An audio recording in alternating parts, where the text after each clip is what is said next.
it might never see the light of day, that track. It might just be sat there. It might be an idea that might be a massive hit that you come back to in 4 years' time, and you go, Jesus, do it up again, and it's a belter, you know. So you just do it and have it there, because you've got to look at it as the idea of, right, I want to be able to get better at finishing tracks.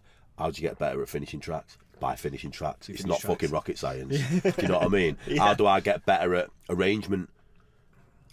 Arrange tracks. You know what I mean? I arrange your track out. You know, how do I get better at, you know, at getting my tracks incrementally better and better and better within the mix down, and training my ear to choose better sounds by doing that over and over and over and over again. Not by doing 2 tracks and try to tweak them to be perfect and making 2 tracks a year. There's no point doing that. Okay, I've got a question for you. Well, hang on, I've got some of my. We went on on a bit of a mad rant there, but I've got some of my bits of proudest moments that you go look on back. then, because I am a bit of a one of them where I will just sort of dismiss achievements. Oh really? Yeah, a little bit within me. It's not too, because I'm not where I want to be. I'm sort of focusing. So I do look back. So I'd probably say one of them, and it happened really early on in my career as well.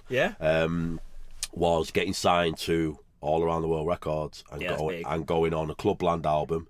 We went on Clubland Extreme 2 with one of our tracks. And it went platinum, sold like 500,000 copies. Sick. And this was like 20 years ago. So it was before Spotify. It was before that. It was actually a physical CD. I've still got it. Maybe before Napster. Yeah, well, no. It was about. Well, it's about the time. It was about the time because it was sort of the end of the vinyl era, because they had a record shop. Right. Yeah. So it was sort of like early 2003. This was.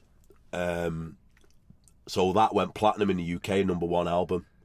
And the track was on it, a compilation album of all of the dance tracks and stuff.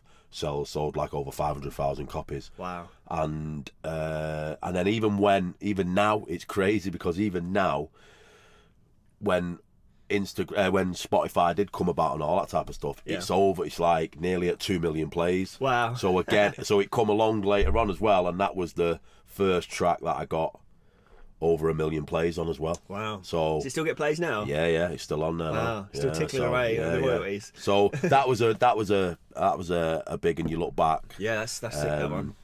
And like I say, and then that was probably the biggest, the best one, that really. That's a sick the one. biggest one of them all. I have worked on